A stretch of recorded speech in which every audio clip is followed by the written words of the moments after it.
ਭਾਖੜੇ ਤੋਂ ਆਉਂਦੀ ਮੁਟਿਆਰ ਇੱਕ ਨੱਚਦੀ, ਚੰਦ ਨਾਲੋਂ ਗੋਰੀ ਉੱਤੇ ਚੁੰਨੀ ਸੁੱਚੇ ਕੱਚ ਦੀ।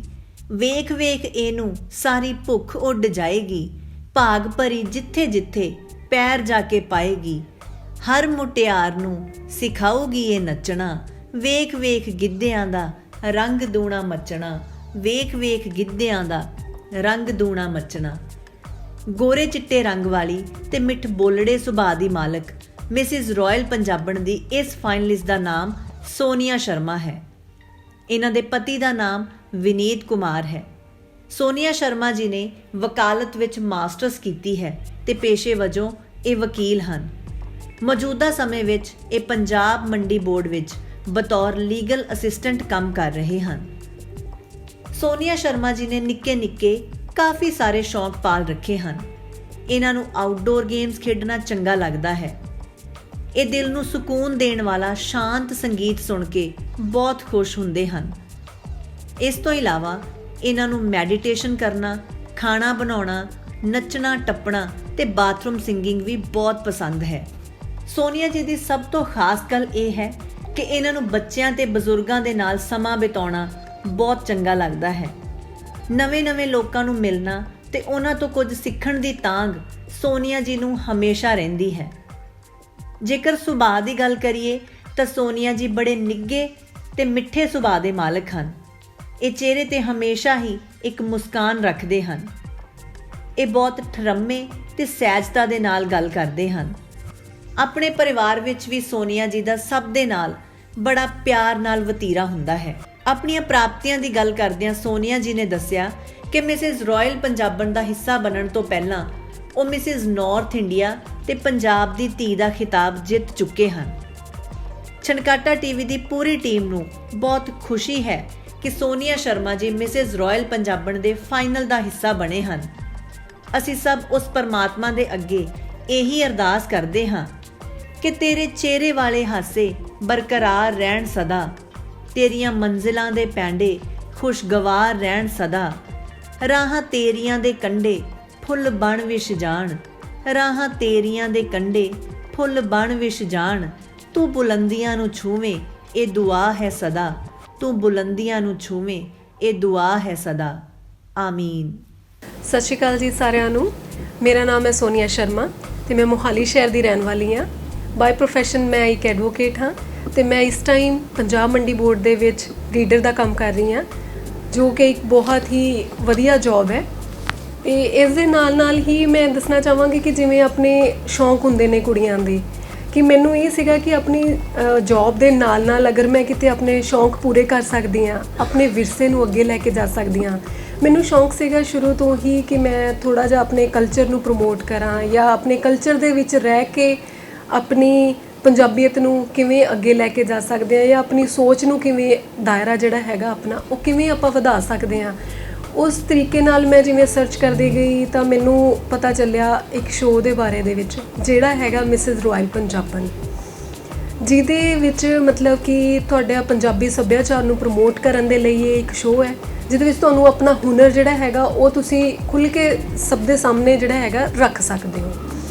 ਇਸ ਦੇ ਨਾਲ ਮੈਂ ਆਪਣੇ ਬਾਰੇ ਦੱਸਾਂਗੀ ਕਿ ਮੇਰੀ ਜਿਹੜੀ ਸੋਚ ਹੈ ਉਹ ਇਹ ਹੈ ਕਿ ਲੋਕੀ ਜਜਮੈਂਟ ਕਰਦੇ ਨੇ ਕਿ ਤੁਹਾਨੂੰ ਕਿਹੜੀ ਲੈਂਗੁਏਜ ਆਉਂਦੀ ਹੈ। ਇੰਗਲਿਸ਼ ਲੈਂਗੁਏਜ ਅੱਜ ਕੱਲ੍ਹ ਇੰਨੀ ਕੁ ਜ਼ਿਆਦਾ ਲੋਕਾਂ ਦੀ ਕੀ ਕਹੀਏ ਆਪਾਂ ਕਿ ਵਧੀਆ ਉਹਨਾਂ ਨੂੰ ਲੱਗਦੀ ਹੈ ਕਿ ਜਿਹੜਾ ਬੰਦੇ ਨੂੰ ਇੰਗਲਿਸ਼ ਆਉਂਦੀ ਹੈ, ਜੋ ਇੰਗਲਿਸ਼ ਬੋਲ ਸਕਦਾ, ਸਮਝ ਸਕਦਾ ਆ, ਅਤੇ ਇੰਗਲਿਸ਼ ਬੋਲ ਸਕਦਾ ਮੈਂ ਜ਼ਿਆਦਾ ਕਹਾਂਗੀ ਵੀ ਜਿਹੜਾ ਇੰਗਲਿਸ਼ ਬੋਲ ਸਕਦਾ ਬਸ ਉਹੀ ਹੈ ਕਿ ਜਿਹਨੂੰ ਸਭ ਕੁਝ ਸਾਰੀ ਨੌਲੇਜ ਹੈ ਜਾਂ ਸਭ ਕੁਝ ਆਉਂਦਾ ਹੈ। ਬਟ ਮੇਰਾ ਮੰਨਣਾ ਇਹ ਹੈ ਕਿ ਲੈਂਗੁਏਜ ਜਿਹੜੀ ਹੈਗੀ ਹੈ ਸਿਰਫ ਇੱਕ ਕਮਿਊਨੀਕੇਸ਼ਨ ਦਾ ਵੇ ਹੈ, ਨਾਟ ਇਹ ਕਿ ਜਜਮੈਂਟ ਦੇ ਲਈ ਉਹਨੂੰ ਅਸੀਂ ਨਹੀਂ ਕਾਊਂਟ ਕਰਾਂਗੇ। ਇੰਟੈਲੀਜੈਂਸ ਜਿਹੜੀ ਹੈਗੀ ਹੈ ਉਹ ਇੱਕ ਪਰਸਨ ਦੀ ਨਹੀਂ ਕਾਊਂਟ ਹੋਏਗੀ। ਇੰਟੈਲੀਜੈਂਸ ਜਿਹੜੀ ਹੈ ਉਹ ਇੱਕ ਲੈਂਗੁਏਜ ਤੋਂ ਆਪਾਂ ਨਹੀਂ ਜਜਮੈਂਟ ਲਾ ਸਕਦੇ ਕਿਸੇ ਦੀ, ਕਿ ਆਪਣੀ ਪੰਜਾਬੀਅਤ ਦੇ ਵਿੱਚ ਰਹਿ ਕੇ ਪੰਜਾਬੀ ਲੈਂਗੁਏਜ ਦੇ ਥਰੂ ਅਗਰ ਮੈਂ ਕੋਈ ਚੀਜ਼ ਜ਼ਿਆਦਾ ਵਧੀਆ ਤਰੀਕੇ ਨਾਲ ਕਨਵੇ ਕਰ ਸਕਦੀ ਹਾਂ ਕਿਸੇ ਨੂੰ, ਤਾਂ ਮੈਨੂੰ ਨਹੀਂ ਲੱਗਦਾ ਕਿ ਇਸ ਤੋਂ ਵਧੀਆ ਹੋਰ ਕੋਈ ਲੈਂਗੁਏਜ ਹੋਏਗੀ। ਹੁਣ ਤੁਸੀਂ ਬਾਕੀ ਕੰਟਰੀਜ਼ ਦੇ ਵਿੱਚ ਵੀ ਅਗਰ ਦੇਖੋ, ਹਰ ਕੋਈ ਈਵਨ ਮਿਸਿਜ਼ ਇੰਡੀਆ ਦੇ ਲੈਵਲ 'ਤੇ, ਮਿਸਿਜ਼ ਵਰਲਡ ਦੇ ਲੈਵਲ 'ਤੇ, ਯੂਨੀਵਰਸ ਦੇ ਲੈਵਲ 'ਤੇ ਵੀ ਜੈਪਨੀਜ਼ ਆਉਂਦੇ ਨੇ, ਚਾਈਨੀਜ਼ ਆਉਂਦੇ ਨੇ, ਹੋਰ ਵੀ ਕੰਟਰੀਜ਼ ਤੋਂ ਲੋਕ ਆਉਂਦੇ ਨੇ। ਸਾਰੇ ਉਹ ਆਪਣੀ ਦੇਸ਼ ਦੀ ਲੈਂਗੁਏਜ ਦੇ ਵਿੱਚ ਆਪਣੀ ਜਿਹੜੀ ਉਹਨਾਂ ਨੂੰ ਲੈਂਗੁਏਜ ਆਉਂਦੀ ਹੈ, ਜਿਹੜੀ ਉਹ ਅੰਡਰਸਟੈਂਡ ਕਰਦੇ ਨੇ, ਉਹਦੇ ਵਿੱਚ ਆਪਣੇ ਸਵਾਲਾਂ ਦੇ ਜਵਾਬ ਦਿੰਦੇ ਨੇ। ਸਾਡੇ ਇੰਡੀਆ ਵਾਲੇ ਆਪਣੀ ਨੋ ਡਾਊਟ ਇੰਗਲਿਸ਼ ਆਉਂਦੀ ਆ ਸਾਰਿਆਂ ਨੂੰ, ਮੈਨੂੰ ਵੀ ਆਉਂਦੀ ਹੋਊਗੀ, ਹੋ ਸਕਦਾ ਕਿਸੇ ਹੋਰ ਨੂੰ ਵੀ ਬਹੁਤ ਵਧੀਆ ਆਉਂਦੀ ਹੋਵੇ, ਬਟ ਮੈਨੂੰ ਇਹ ਲੱਗਦਾ ਕਿ ਅਗਰ ਮੈਂ ਆਪਣੀ ਲੈਂਗੁਏਜ ਦੇ ਨਾਲ ਕਿਸੇ ਨੂੰ ਬਹੁਤ ਵਧੀਆ ਵੇ ਦੇ ਨਾਲ ਸਮਝਾ ਸਕਦੀ ਹਾਂ ਤਾਂ ਉਹ ਸਭ ਤੋਂ ਵਧੀਆ ਗੱਲ ਹੋਏਗੀ। ਮੈਨੂੰ ਮਿਸਿਸ ਰਾਇਲ ਪੰਜਾਬਣ ਦੇ ਵਿੱਚ ਪਾਰਟਿਸਿਪੇਟ ਕਰਕੇ ਬਹੁਤ ਹੀ ਵਧੀਆ ਲੱਗਿਆ। ਇਹ ਇੱਕ ਇੱਦਾਂ ਦਾ ਸ਼ੋਅ ਜਿਹਦੇ ਵਿੱਚ ਮੈਂ ਆਪਣੇ ਪੰਜਾਬੀ ਕਲਚਰ ਦੇ ਨਾਲ ਜੁੜ ਕੇ ਅੱਗੇ ਵਧੀ ਹਾਂ ਅਤੇ ਮੈਨੂੰ ਆਪਣੀ ਸੋਚ ਜਿਹੜੀ ਹੈਗੀ ਹੈ ਉਹ ਸਭ ਦੇ ਸਾਹਮਣੇ ਰੱਖਣ ਦਾ ਮੌਕਾ ਮਿਲਿਆ। ਅਤੇ ਇਹਦੇ ਵਿੱਚੋਂ ਸਭ ਤੋਂ ਵੱਡੀ ਗੱਲ ਹੈ ਕਿ ਮੈਨੂੰ ਬਹੁਤ ਕੁਝ ਸਿੱਖਣ ਨੂੰ ਮਿਲਿਆ, ਬਹੁਤ ਹੀ ਜ਼ਿਆਦਾ। ਇਸ ਤੋਂ ਤੁਸੀਂ ਕਹਿ ਲਓ ਕਿ ਜਿਵੇਂ ਕਈ ਚੀਜ਼ਾਂ ਬਹੁਤ ਪੁਰਾਣੀਆਂ ਸਾਨੂੰ ਨਹੀਂ ਪਤਾ ਸੀ, ਅਸੀਂ ਸਿਰਫ ਦੇਖੀਆਂ ਸੀ ਜਾਂ ਮਤਲਬ ਕਿਤੇ ਸੁਣੀਆਂ ਸੀਗੀਆਂ, ਉਹਨਾਂ ਚੀਜ਼ਾਂ ਨੂੰ ਫੀਲ ਕਰਨ ਦਾ, ਉਹਨਾਂ ਦੇ ਚੀਜ਼ਾਂ ਦੇ ਵਿੱਚੋਂ ਲੰਘਣ ਦਾ ਸਾਨੂੰ ਜਿਵੇਂ ਕਹਿ ਲਓ ਇੱਕ ਮੌਕਾ ਮਿਲਿਆ। ਜਿਵੇਂ ਸਾਡਾ ਸੈਮੀ ਫਿਨਾਲੇ ਹੋਇਆ ਸੀਗਾ, ਸੈਮੀ ਫਿਨਾਲੇ ਦੇ ਵਿੱਚ ਅਸੀਂ ਸਾਰੇ ਹੀ ਆਪਣੇ ਪੰਜਾਬੀ ਕਲਚਰ ਦੇ ਨਾਲ ਰਿਲੇਟਡ ਕੁੜੀ ਦੇ ਵਿਆਹ ਦੀਆਂ ਰਸਮਾਂ, ਮੁੰਡੇ ਦੇ ਵਿਆਹ ਦੀਆਂ ਰਸਮਾਂ ਅਸੀਂ ਸਾਰੀਆਂ ਪਰਫੋਰਮ ਕੀਤੀਆਂ। ਉਹਦੇ ਵਿੱਚ ਸਾਨੂੰ ਉਹਨਾਂ ਮੂਮੈਂਟਸ ਨੂੰ, ਉਹਨਾਂ ਮੌਕਿਆਂ ਨੂੰ ਜੀਣ ਦਾ ਮੌਕਾ ਮਿਲਿਆ। ਜਿਵੇਂ ਕਹਿ ਲਓ ਇੱਕ ਹੁੰਦਾ ਕਿ ਸੁਣੀ ਸੁਣਾਈ ਗੱਲ ਅਤੇ ਅੱਖੀ ਦੇਖੀ ਗੱਲ, ਇੱਕ ਚੀਜ਼ ਨੂੰ ਜੀਣਾ ਹੁੰਦਾ, ਉਹ ਜੀਣ ਦਾ ਮੌਕਾ ਸਾਨੂੰ ਉਹਨਾਂ ਰਸਮਾਂ ਦੇ ਥਰੂ, ਉਸ ਪਰਫੋਰਮੈਂਸ ਦੇ ਥਰੂ ਸਾਨੂੰ ਸਿੱਖਣ ਨੂੰ ਬਹੁਤ ਕੁਝ ਮਿਲਿਆ। ਜਿਵੇਂ ਇਹਦੇ ਵਿੱਚ ਹੈਗਾ ਕਿ ਪੂਰੇ ਪੰਜਾਬ ਦੇ ਵਿੱਚੋਂ ਕੁੜੀਆਂ ਆਈਆਂ ਨੇ, ਹਰ ਕੋਈ ਅਲੱਗ-ਅਲੱਗ ਸ਼ਹਿਰ ਤੋਂ, ਅਲੱਗ-ਅਲੱਗ ਡਿਸਟ੍ਰਿਕਟ ਤੋਂ, ਅਲੱਗ-ਅਲੱਗ ਬੋਲੀ ਤੋਂ, ਕਲਚਰ ਤੋਂ ਬਿਲੋਂਗ ਕਰਦੀ ਹੈ। ਉਹਨਾਂ ਨੇ ਆਪਣੇ ਸਾਨੂੰ ਜਿਹੜੀਆਂ ਉਹਨਾਂ ਦੇ ਘਰੇ ਰਸਮਾਂ ਹੁੰਦੀਆਂ ਨੇ, ਉਹਨਾਂ ਦੇ ਏਰੀਆ ਦੇ ਵਿੱਚ ਰਸਮਾਂ ਹੁੰਦੀਆਂ ਨੇ, ਉਹਨਾਂ ਨੇ ਸਾਨੂੰ ਉਹਨਾਂ ਬਾਰੇ ਦੱਸਿਆ, ਅਸੀਂ ਉਹਨਾਂ ਨੂੰ ਆਪਣੇ ਬਾਰੇ ਦੱਸਿਆ, ਆਪਣੀਆਂ ਰਸਮਾਂ ਦੇ ਬਾਰੇ ਦੱਸਿਆ। ਇੱਦਾਂ ਸਾਨੂੰ ਇੱਕ ਦੂਜੇ ਦੀਆਂ ਰਸਮਾਂ ਦੇ ਬਾਰੇ 'ਚ ਬਹੁਤ ਜ਼ਿਆਦਾ ਜਾਣਕਾਰੀ ਮਿਲੀ ਅਤੇ ਉਹਨਾਂ ਨੂੰ ਬਖੂਬੀ ਨਿਭਾਉਣ ਦਾ ਮੌਕਾ ਮਿਲਿਆ। ਉਹ ਬਹੁਤ ਹੀ ਵਧੀਆ ਇੱਕ ਗੱਲ ਸੀਗੀ ਮੇਰੇ ਲਈ, ਬਹੁਤ ਹੀ ਵਧੀਆ ਐਕਸਪੀਰੀਅੰਸ ਰਿਹਾ ਉਹ। ਅਗਰ ਮੈਂ ਮਿਸਿਸ ਰਾਇਲ ਪੰਜਾਬਣ ਦੇ ਵਿੱਚ ਫਿਨਾਲੇ ਦੇ ਵਿੱਚ ਫਾਈਨਲਸ ਜਿੱਤਦੀ ਹਾਂ, ਜੇਤੂ ਬਣ ਕੇ ਆਉਂਦੀ ਹਾਂ, ਰੱਬ ਭਲਾ ਕਰੇ, ਰੱਬ ਹਮੇਸ਼ਾ ਮੈਂ ਇਹ ਅਰਦਾਸ ਕਰਦੀ ਹਾਂ ਕਿ ਚਲੋ ਜਿੱਤਾਂ ਮੈਂ, ਹੈ ਨਾ। ਅਤੇ ਇਹਦੇ ਨਾਲ ਮੈਂ ਕਹਾਂਗੀ ਕਿ ਅਗਰ ਮੈਂ ਜਿੱਤ ਕੇ ਆਉਂਦੀ ਹਾਂ ਤਾਂ ਮੈਂ ਆਪਣੇ ਆਪ ਨੂੰ ਇੱਕ ਇੰਨਾ ਕੁ ਵਧੀਆ ਰੋਲ ਮਾਡਲ ਮੈਂ ਬਣਾਂਗੀ ਲੋਕਾਂ ਦੇ ਲਈ। ਇਹ ਨਹੀਂ ਹੈਗਾ ਕਿ ਮੈਂ ਕਿਸੇ ਨੂੰ ਜਾ ਕੇ ਕੋਈ ਚੀਜ਼ ਕਹਾਂਗੀ ਕਿ ਨਹੀਂ ਤੁਸੀਂ ਇਹ ਨਹੀਂ ਇਹ ਕਰੋ, ਇਹ ਨਹੀਂ ਇਹ ਕਰੋ। ਮੈਂ ਆਪਣੇ ਆਪ ਦੇ ਵਿੱਚ ਇੱਕ ਵਧੀਆ ਸ਼ਖਸੀਅਤ ਬਣਾਂਗੀ ਕਿ ਲੋਕਾਂ ਨੂੰ ਦੇਖ ਕੇ ਮੈਨੂੰ ਮਾਣ ਹੋਵੇ ਅਤੇ ਮੈਨੂੰ ਦੇਖ ਕੇ ਲੋਕਾਂ ਦੇ ਵਿੱਚ ਚੇਂਜ ਆਏ ਕਿ ਹਾਂਜੀ ਅਗਰ ਇਹ ਕੁੜੀ ਕੰਮ ਦੇ ਨਾਲ ਨਾਲ, ਆਪਣੀ ਜ਼ਿੰਮੇਵਾਰੀਆਂ ਦੇ ਨਾਲ ਨਾਲ ਆਪਣੇ ਸ਼ੌਂਕ ਪੂਰੇ ਕਰਕੇ ਇੱਕ ਮੁਕਾਮ 'ਤੇ ਪਹੁੰਚੀ ਹੈ ਤਾਂ ਉਹ ਵੀ ਪਹੁੰਚ ਸਕਦੇ ਨੇ, ਉਹ ਵੀ ਆਪਣੇ ਸ਼ੌਂਕ ਪੂਰੇ ਕਰ ਸਕਦੇ ਨੇ ਅਤੇ ਇੱਕ ਪੰਜਾਬੀ ਕਲਚਰ ਨੂੰ ਜਿਹੜਾ ਹੈਗਾ ਉਹ ਅੱਗੇ ਲੈ ਕੇ ਜਾ ਸਕਦੇ ਹਾਂ। ਬਹੁਤ ਸਾਰੇ ਤਰੀਕੇ ਨੇ ਜਿਨ੍ਹਾਂ ਦੇ ਰਾਹੀਂ ਅਸੀਂ ਆਪਣਾ ਪੰਜਾਬੀ ਵਿਰਸਾ ਜਿਹੜਾ ਹੈਗਾ ਸਾਂਭ ਕੇ ਰੱਖ ਸਕਦੇ ਹਾਂ। ਜੇ ਮੌਕਾ ਮਿਲਿਆ ਇੰਡਸਟਰੀ ਦੇ ਵਿੱਚ ਪੈਰ ਰੱਖਣ ਦਾ ਤਾਂ ਜ਼ਰੂਰ, ਚਲੋ ਅਗਰ ਆਪਾਂ ਨੂੰ ਉਸ ਟਾਈਮ ਦੇ ਪਹਿਲੀ ਤਾਂ ਗੱਲ ਇਹ ਹੈਗੀ ਹੈ ਕਿ ਘਰਦਿਆਂ ਦੇ ਨਾਲ ਜਿਹੜਾ ਹੈਗਾ ਆਪਣੀ ਫੈਮਿਲੀ ਦੀ ਸਪੋਰਟ ਹੋਣੀ ਬਹੁਤ ਜ਼ਰੂਰੀ ਹੈ, ਜੋ ਕਿ ਹੁਣ ਤੱਕ ਮੈਨੂੰ ਹੈਗੀ ਹੈ। ਉਹਨਾਂ ਦੀ ਸਪੋਰਟ ਦੇ ਨਾਲ ਹੀ ਮੈਂ ਇੱਥੇ ਇਸ ਮੁਕਾਮ ਤੱਕ ਪਹੁੰਚੀ ਹਾਂ। ਅਗਰ ਉਹਨਾਂ ਦੀ ਸਪੋਰਟ ਨਾ ਹੁੰਦੀ ਤਾਂ ਮੈਂ ਸ਼ਾਇਦ ਇੱਥੇ ਤੱਕ ਨਾ ਪਹੁੰਚਦੀ, ਕਿਉਂਕਿ ਬਹੁਤ ਸਾਰੀਆਂ ਚੀਜ਼ਾਂ, ਜ਼ਿੰਮੇਵਾਰੀਆਂ ਹੁੰਦੀਆਂ ਨੇ ਘਰ ਦੀਆਂ, ਸਾਰੇ ਕੰਮ ਦੀਆਂ, ਠੀਕ ਹੈ। ਉਹਨਾਂ ਸਾਰਿਆਂ ਦੇ ਵਿੱਚ ਉਹਨਾਂ ਦਾ ਸਹਿਯੋਗ ਬਹੁਤ ਹੀ ਜ਼ਰੂਰੀ ਹੈ। ਉਹਨਾਂ ਨੇ ਹਮੇਸ਼ਾ ਮੇਰੇ ਨਾਲ ਮੋਢਾ ਲਾ ਕੇ ਅਤੇ ਮੇਰਾ ਸਾਥ ਨਿਭਾਇਆ ਅਤੇ ਮੈਨੂੰ ਇੰਨੀ ਸਪੋਰਟ ਕੀਤੀ ਹੈ ਕਿ ਮੈਂ ਆਪਣੇ ਜਿਹੜੇ ਹੈਗੇ ਆ ਸੁਪਨਿਆਂ ਨੂੰ ਪੂਰਾ ਕਰਾਂ। ਅੱਜ ਦੀ ਜਨਰੇਸ਼ਨ ਦੇ ਵਿੱਚ ਕੁੜੀਆਂ ਦੇ ਲਈ ਮੇਰਾ ਮੈਸੇਜ ਇਹ ਰਹੇਗਾ ਕਿ ਤੁਸੀਂ ਲੀਡਰ ਬਣੋ, ਸੈਲਫ ਐਮਪਾਵਰਡ ਬਣੋ। ਮੈਂ ਕਹਾਂਗੀ ਕਿ ਜਿਹੜੀ ਵੂਮਨ ਐਮਪਾਵਰਮੈਂਟ ਦੀ ਗੱਲ ਆਉਂਦੀ ਹੈ ਉਹ ਤੁਹਾਡੇ ਆਪਣੇ ਅੰਦਰੋਂ ਹੋਣੀ ਚਾਹੀਦੀ ਹੈ। ਵੂਮਨ ਜਿਹੜਾ ਇੱਕ ਨਾਮ ਹੈ ਨਾ, ਔਰਤ, ਇਹ ਔਰਤ ਆਪਣੇ ਆਪ ਦੇ ਵਿੱਚ ਹੀ ਐਮਪਾਵਰਡ ਹੈ। ਉਹਦੇ ਕੋਲ ਸਾਰੀਆਂ ਸ਼ਕਤੀਆਂ ਜਿਵੇਂ ਕਹਿ ਲਓ ਰੱਬ ਨੇ ਦਿੱਤੀਆਂ ਹੋਈਆਂ ਨੇ, ਬਸ ਲੋੜ ਹੈ ਕਿ ਉਹਨਾਂ ਨੂੰ ਪਹਿਚਾਨਣ ਦੀ। ਤੁਸੀਂ ਉਹਨਾਂ ਨੂੰ ਪਹਿਚਾਣੋ, ਆਪਣੇ ਹੁਨਰ ਨੂੰ ਦੇਖੋ, ਤੁਹਾਡੇ ਵਿੱਚ ਉਹ ਜਜ਼ਬਾ ਹੈ। ਤੁਸੀਂ ਕੋਈ ਵੀ ਚੀਜ਼ ਰੱਬ ਨੇ ਇੱਦਾਂ ਦੀ ਨਹੀਂ ਦਿੱਤੀ ਜਿਹਦਾ ਸਾਹਮਣਾ ਤੁਸੀਂ ਨਹੀਂ ਕਰ ਸਕਦੇ, ਤੁਸੀਂ ਡਟ ਕੇ ਸਾਹਮਣਾ ਕਰੋ, ਆਪਣੇ ਆਪ ਨੂੰ ਅਵੇਅਰ ਕਰੋ। ਆਪਣੇ ਹੱਕ ਦੇ ਲਈ ਜਦ ਤੱਕ ਤੁਸੀਂ ਖੁਦ ਨਹੀਂ ਪੈਰ ਚੱਕਦੇ, ਜਦ ਤੱਕ ਤੁਸੀਂ ਖੁਦ ਸਟੈਪ ਨਹੀਂ ਚੱਕਦੇ, ਕੋਈ ਦੂਸਰਾ ਬੰਦਾ ਤੁਹਾਡੇ ਨਾਲ ਨਹੀਂ ਆਏਗਾ।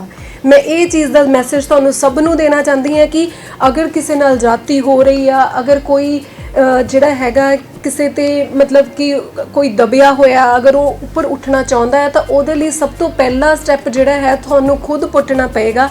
ਤੁਹਾਡੇ ਨਾਲ 10 ਸਟੈਪ ਆਪਣੇ ਆਪ ਚੁੱਕੇ ਜਾਣਗੇ। ਅਤੇ ਇਸ ਲਈ ਮੇਰਾ ਜਿਹੜਾ ਮੈਸੇਜ ਹੈ ਕੁੜੀਆਂ ਦੇ ਲਈ ਕਿ ਤੁਸੀਂ ਸੈਲਫ ਐਮਪਾਵਰਡ ਬਣੋ, ਤੇ ਤਾਂ ਕਿ ਤੁਸੀਂ ਜਿਹੜਾ ਹੈਗਾ ਆਪਣੀ ਜਨਰੇਸ਼ਨ ਨੂੰ, ਆਪਣੇ ਆਪ ਨੂੰ ਅੱਗੇ ਵਧਾ ਸਕੋ। ਇਸ ਤੋਂ ਇਲਾਵਾ ਮੈਂ ਇੱਕ ਚੀਜ਼ ਹੋਰ ਤੁਹਾਡੇ ਨਾਲ ਸਾਂਝੀ ਕਰਨਾ ਚਾਹੁੰਦੀ ਹਾਂ, ਸਾਂਝੀ ਤਾਂ ਨਹੀਂ ਮਤਲਬ ਕਿ ਇੱਕ ਮੈਸੇਜ ਮੈਂ ਤੁਹਾਨੂੰ ਦੇਣਾ ਚਾਹੁੰਦੀ ਹਾਂ। ਜਿਵੇਂ ਕਿ ਮੈਂ ਕਾਨੂੰਨ ਦੀ ਪੜ੍ਹਾਈ ਕੀਤੀ ਹੈ, ਲਾਅ ਮੈਂ ਸਟੂਡੈਂਟ ਰਹੀ ਹਾਂ ਤੇ ਮੈਂ ਹੁਣ ਵੀ ਇੱਕ ਗਵਰਨਮੈਂਟ ਡਿਪਾਰਟਮੈਂਟ ਦੇ ਵਿੱਚ ਵਰਕ ਕਰ ਰਹੀ ਹਾਂ। ਤੇ ਇਸ ਦੇ ਨਾਲ ਮੈਂ ਕਹਿੰਦੀ ਹਾਂ ਕਿ ਜਿਵੇਂ ਕੁੜੀਆਂ ਨੂੰ ਬਹੁਤ ਸਾਰੇ ਹੱਕ ਦਿੱਤੇ ਹੋਏ ਨੇ ਕਾਨੂੰਨ ਦੇ ਵਿੱਚ, ਬਹੁਤ ਹੀ ਪ੍ਰੋਵੀਜ਼ਨਸ ਨੇ ਜਿਹੜੀਆਂ ਕੁੜੀਆਂ ਦੇ ਹੱਕ ਵਿੱਚ ਨੇ, ਪਰ ਮੈਂ ਉਹਨਾਂ ਕੁੜੀਆਂ ਨੂੰ ਮੈਸੇਜ ਇਹ ਦੇਣਾ ਚਾਹੂੰਗੀ, ਸਮਾਜ ਨੂੰ ਇਹ ਮੈਸੇਜ ਦੇਣਾ ਚਾਹੂੰਗੀ ਕਿ ਇਹਨਾਂ ਪ੍ਰੋਵੀਜ਼ਨਸ ਦਾ ਜੋ ਤੁਹਾਡੇ ਹੱਕ ਦੇ ਲਈ ਬਣੀਆਂ ਹੋਈਆਂ ਨੇ ਉਹਨਾਂ ਦਾ ਨਜਾਇਜ਼ ਫਾਇਦਾ ਨਾ ਚੁੱਕਿਆ ਜਾਵੇ। ਅੱਜ ਕੱਲ੍ਹ ਦੇ ਟਾਈਮ ਦੇ ਵਿੱਚ ਬਹੁਤ ਸਾਰੇ ਸਾਡੇ ਕੋਲ ਇੱਦਾਂ ਦੇ ਕੇਸਿਸ ਆਉਂਦੇ ਨੇ ਜਿੱਥੇ ਜਿਵੇਂ ਡਾਊਰੀ ਦੇ ਰਿਗਾਰਡਿੰਗ ਹੀ ਲਗਾ ਲਓ, ਬਹੁਤ ਹੀ ਲੋਕੀ ਵਿਚਾਰੇ ਜਿਹੜੇ ਬੜੇ ਸਾਊ ਹੁੰਦੇ ਨੇ, ਖਾਸ ਕਰਕੇ ਕਈ ਪਿੰਡਾਂ ਦੇ ਲੋਕ ਲਗਾ ਲਓ, ਹੈ ਨਾ, ਉਹਨਾਂ ਦੇ ਨਾਲ ਕੀ ਹੁੰਦਾ ਹੈ ਕਿ ਕੁੜੀਆਂ ਜ਼ਿਆਦਾ ਚਲਾਕੀ ਕਰਕੇ, ਜ਼ਿਆਦਾ ਸ਼ਾਤਿਰ ਦਿਮਾਗ ਬਣ ਕੇ ਕਾਨੂੰਨ ਦਾ ਗਲਤ ਫਾਇਦਾ ਚੁੱਕ ਕੇ, ਨਜਾਇਜ਼ ਫਾਇਦਾ ਚੁੱਕ ਕੇ ਤੇ ਉਹਨਾਂ ਨੂੰ ਫਸਾਉਂਦੀਆਂ ਨੇ ਤੇ ਉਹਨਾਂ ਦਾ ਸਿਰਫ ਇੱਕ ਜ਼ਰੀਆ ਬਣ ਗਿਆ ਪੈਸੇ ਕਮਾਉਣ ਦਾ, ਇਹ ਕਾਨੂੰਨ ਦੀ ਆੜ ਵਿੱਚ।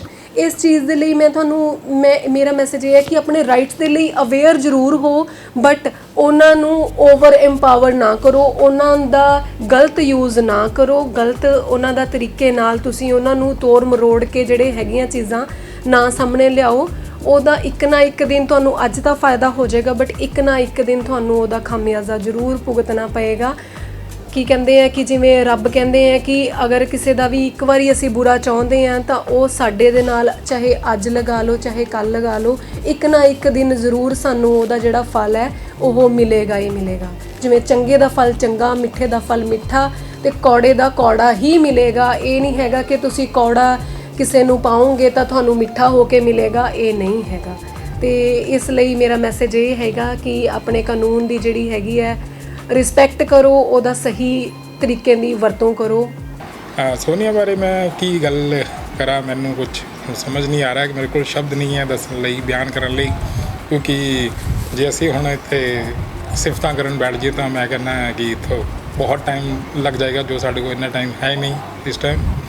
ਔਰ ਕੁਛ ਜੇ ਕਮੀਆਂ ਦੀ ਗੱਲ ਕਰੀਏ ਤਾਂ ਕਮੀਆਂ ਹਰ ਕਿਸੇ ਦੇ 'ਚ ਹੁੰਦੀਆਂ ਨੇ, ਲੇਕਿਨ ਉਹ ਕਮੀਆਂ ਨੂੰ ਸਾਨੂੰ ਨਿਖਾਰ ਕੇ ਉਹਦੀਆਂ ਪੋਜ਼ੀਟਿਵ ਚੀਜ਼ਾਂ ਵੱਲ ਦੇਖ ਕੇ ਉਹਨੂੰ ਚੱਲਣਾ ਚਾਹੀਦਾ, ਤਾਂ ਹੀ ਬੰਦਾ ਅੱਗੇ ਨੂੰ ਵੱਧ ਸਕਦਾ ਤੇ ਤਾਂ ਹੀ ਅੱਗੇ ਵੱਧ ਚੁੱਕੀ ਹੈ।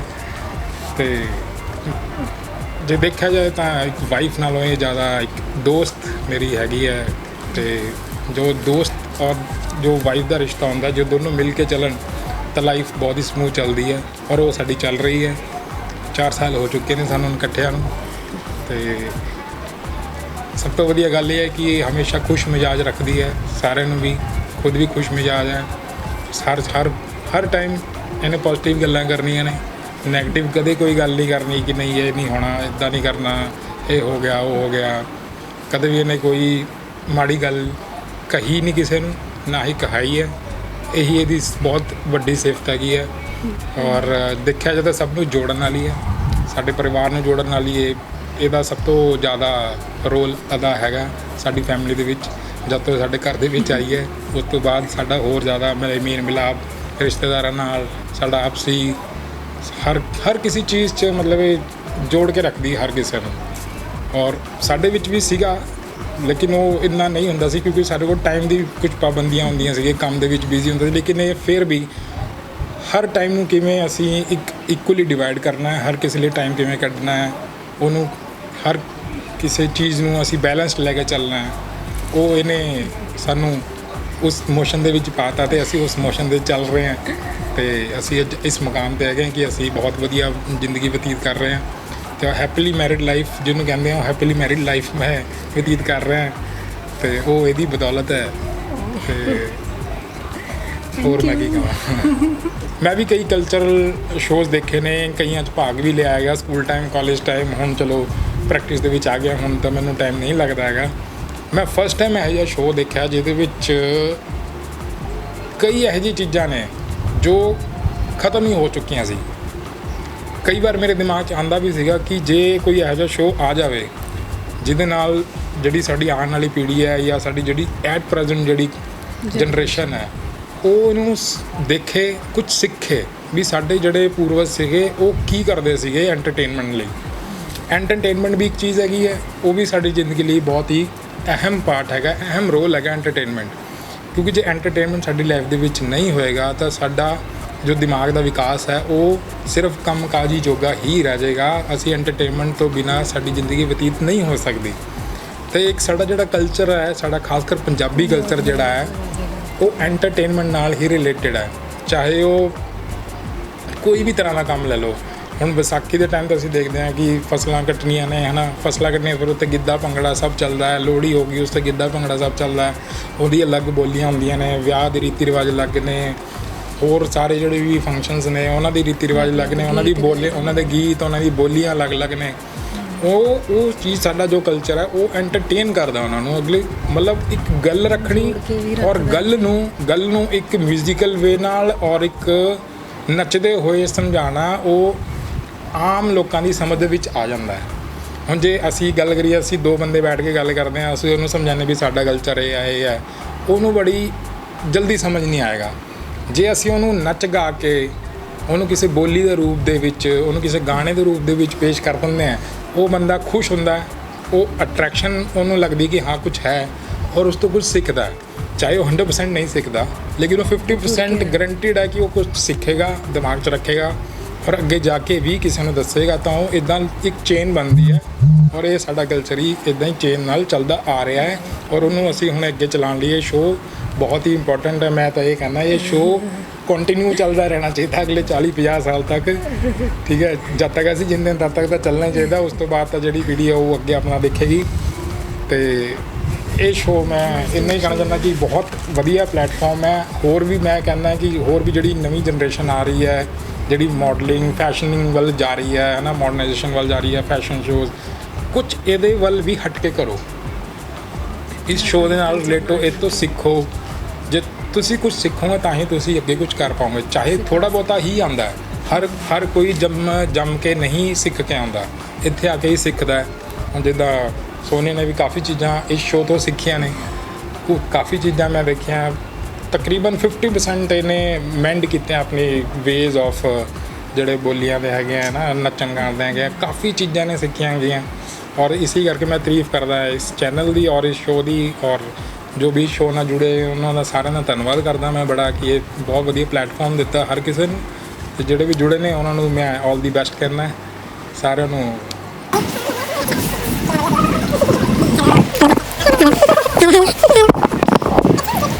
ਸੋਨੀਆ ਹੈ ਬਹੁਤ ਚੰਗੀ ਹੈ, ਬਹੁਤ ਜ਼ਿਆਦਾ ਚੰਗੀ ਹੈ ਔਰ ਜਿੱਦਾਂ ਦੀ ਅਸੀਂ ਨੂੰਹ ਚਾਹੁੰਦੇ ਸੀ ਸਾਨੂੰ ਉਸੇ ਤਰ੍ਹਾਂ ਦੀ ਮਿਲੀ ਹੈ। ਵੈਸੇ ਅਸੀਂ ਚਾਹੁੰਦੇ ਸੀਗੇ ਵੀ ਸਾਨੂੰ ਜਿਹੜੀ ਨੂੰਹ ਹੈਗੀ ਆਪਣੀ ਧੀਆਂ ਵਰਗੀ ਚਾਹੀਦੀ ਹੈ, ਇੱਕ ਅੱਛੀ ਐਨ ਸਹੀ ਢੰਗ ਦੇ ਨਾਲ ਹਰ ਇੱਕ ਨਾਲ ਮਿਲਣ ਵਰਤਣ ਵਾਲੀ,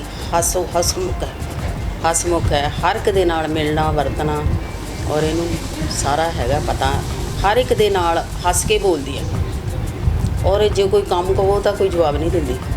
ਕਦੇ ਵੀ ਕੋਈ ਕਿਸੇ ਕੰਮ ਨੂੰ ਅਸੀਂ ਇਹਨੂੰ ਕਹਿ ਦਈਏ ਤਾਂ ਕਦੇ ਵੈਸੇ ਜਵਾਬ ਨਹੀਂ ਦਿੱਤਾ।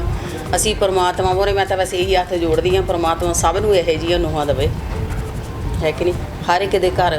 ਕਿਉਂਕਿ ਇੱਕ ਜਿਹੜਾ ਅੱਛਾ ਬੱਚਾ ਨਾ ਉਹਦੀ ਬੋਲਬਾਣੀ ਤੋਂ ਹੀ ਪਤਾ ਲੱਗ ਜਾਂਦਾ ਵੀ ਅੱਛੇ ਆ ਔਰ ਹੈ ਬਹੁਤ ਚੰਗੀ ਆ ਹਰ ਇੱਕ ਚੀਜ਼ ਦੇ ਵਿੱਚ, ਹਰ ਪਾਪਾ ਨਾਲ ਔਰ ਬੇਟੀ ਦੇ ਨਾਲ। ਇਹਨੂੰ ਇੰਨਾ ਵੀ ਆ, ਵਿਨੀਤ ਹੈ, ਵਿਨੀਤ ਨਾਲ ਵੀ ਐਨ ਵਧੀਆ, ਹਰ ਇੱਕ ਕੰਮ ਦੇ ਵਿੱਚ ਜਿਹੜੀ ਚੀਜ਼ ਕਹਿ ਦੋ ਬਣਾ ਦਿੰਦੀ ਹੈ, ਨਾ ਨਹੀਂ ਕਰਨੀ ਇਹਨੇ, ਚਾਹੇ ਆਉਂਦੀ ਆ ਚਾਹੇ ਨਹੀਂ ਆਉਂਦੀ, ਮਨਾ ਨਹੀਂ ਕਰਨਾ। ਹਰ ਇੱਕ ਚੀਜ਼ ਚਾਹੇ ਜਿਸ ਤਰ੍ਹਾਂ ਵੀ ਟਰਾਈ ਜ਼ਰੂਰ ਕਰਨੀ ਹੈ ਔਰ ਮੈਂ ਤਾਂ ਕਹਿੰਦੀ ਹਾਂ ਪ੍ਰਮਾਤਮਾ ਸਭ ਨੂੰ ਇਹੋ ਜਿਹੀਆਂ ਨੂੰਹਾਂ ਦੇਵੇ, ਜਿਸ ਤਰ੍ਹਾਂ ਦੀ ਚਾਹੁੰਦੇ ਸੀ ਉੱਦਾਂ ਦੀ ਸਾਨੂੰ ਮਿਲ ਗਈ ਔਰ ਅੱਛਾ ਲੱਗਿਆ। ਚਲੋ ਜੀ, ਬੱਚਿਆਂ ਦੀ ਜਿਹੜੀ ਹੈਗੀ ਆ ਵੀ ਰੁਚੀ ਹੁੰਦੀ ਆਪਣੀ ਆਪਣੀ, ਠੀਕ ਹੈ ਜੀ। ਦੇਖੋ ਜੀ, ਇਹਨੂੰ ਹੈਗਾ ਬਹੁਤ ਜ਼ਿਆਦਾ ਸ਼ੌਕ ਗਿੱਧੇ ਦਾ, ਜੋ ਵੀ ਹੈ ਬੋਲੀਆਂ ਦਾ, ਗਿੱਧੇ ਦਾ, ਆਪਣੇ ਕਲਚਰ ਦਾ ਔਰ ਇਹਨੂੰ ਦੇਖ ਕੇ ਮੈਨੂੰ ਖੁਸ਼ੀ ਹੁੰਦੀ ਹੈ ਵੀ ਜਿਹੜੇ ਬੱਚੇ ਆਪਣੇ ਜਿਹੜੇ ਪੰਜਾਬੀ ਕਲਚਰ ਨੂੰ ਆਪਣੇ ਉਹਨੂੰ ਦੇਖਦੇ ਹੋਏ ਉਹਨੂੰ ਸੰਭਾਲਦੇ ਆ ਔਰ ਬੱਚੇ ਨੂੰ ਨੌਲੇਜ ਆ। ਜਦੋਂ ਕਿਸੇ ਚੀਜ਼ ਬਾਰੇ ਇਹ ਮੈਨੂੰ ਦੱਸਦੀ ਆ ਨਾ ਮੰਮੀ ਇਹ ਚੀਜ਼ ਇੱਦਾਂ ਹੈਗੀ ਆ, ਆਹ ਵਾਲਾ ਇੱਦਾਂ, ਬੜੀ ਖੁਸ਼ੀ ਹੁੰਦੀ ਆ ਆਪਣੇ ਮਨ ਨੂੰ ਵੀ ਸਾਡੀ ਹਾਂ ਵੀ ਅਸੀਂ ਪੰਜਾਬੀ ਆ, ਪੰਜਾਬੀਆਂ ਦੇ ਵੀ ਕਲਚਰ ਇਹ ਹੈ, ਇਹ ਚੀਜ਼ ਹੈ, ਉਹਦੇ ਬਾਰੇ ਦੱਸਦੀ ਆ, ਬੜੀ ਖੁਸ਼ੀ ਹੁੰਦੀ ਆ ਮੈਨੂੰ ਤਾਂ ਇਸ ਚੀਜ਼ ਬਾਰੇ।